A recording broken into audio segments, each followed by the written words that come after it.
جو تمہاری قدر نہیں کرتا تم اس کی اور بھی زیادہ قدر کرو، کیونکہ زندگی کسی بھی موڑ پر اسے تمہاری قدر کا احساس ضرور ہوگا۔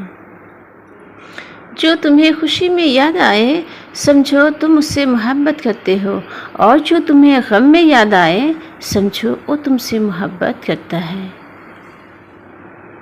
تنہا انسان کو کبھی تنہا نہ سمجھنا، کیونکہ جو تنہا ہوتا ہے اس کے سب سے قریب اللہ ہوتا ہے۔ حیات زندگی کے سب سے قیمتی لمحات وہی ہیں جو یاد الہی میں گزر جائیں۔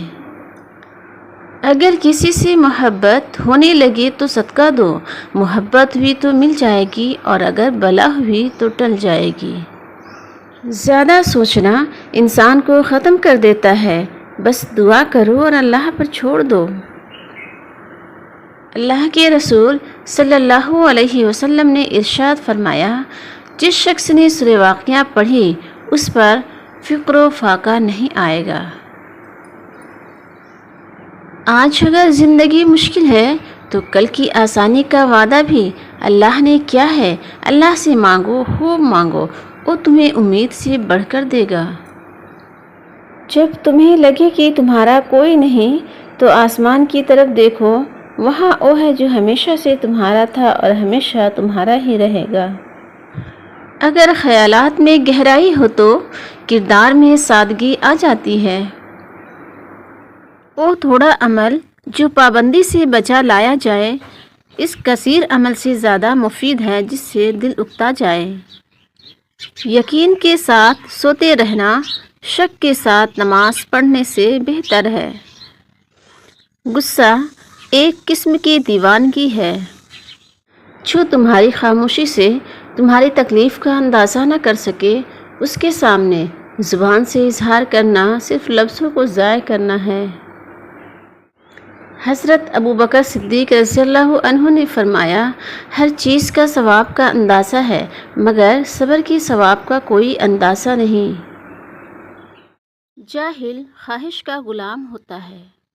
تعلقات بغیر محبت کی تو قائم رہ سکتے ہیں مگر بغیر احترام کے نہیں۔ کسی کے برے کہہ دینے سے نہ ہم برے ہو جاتے ہیں نہ اچھے۔ اپنی زبان ہر شخص اپنا ظرف دکھاتا ہے، دوسرے کا عکس نہیں۔ حضرت علی رضی اللہ عنہ کا قول ہے، کسی بے قصور پر بہتان لگانا یہ آسمانوں سے بھی زیادہ بھاری گناہ ہے۔ جب کوئی آپ کو ادھورا چھوڑ جائے تو خدا مکمل کرنے کے لیے پہلے والے سے بہترین بھیج دیتا ہے۔ زبان ایک ایسا درندہ ہے کہ اگر اسے کھلا چھوڑ دیا جائے تو پھاڑ کھائے۔ تھوڑا دینے سے شرماؤ نہیں، کیونکہ خالی ہاتھ پھیرنا تو اس سے بھی گری ہوئی بات ہے۔ حرص سے کچھ روسی نہیں بڑھتی مگر آدمی کی قیمت گھٹ جاتی ہے۔ دو اعمال ایسے ہیں جن کا ثواب کبھی تولا نہیں جا سکتا، معاف کرنا اور انصاف کرنا۔ اور جس دن تم قرآن کو باترجمہ پڑھ لو گے اس دن دنیا کو چھوڑ کر اللہ کو راضی کرنے میں لگ جاؤ گے۔ انسان جب اپنی خواہشات اور ضروریات محدود کر لیتا ہے تو پھر اسے جھوٹ بولنے کی ضرورت ہی پیش نہیں آتی۔ وہ دوست بہت قیمتی ہوتا ہے جو آپ کے متعلق سب جانتا ہو اور پھر بھی آپ سے محبت کرتا ہو۔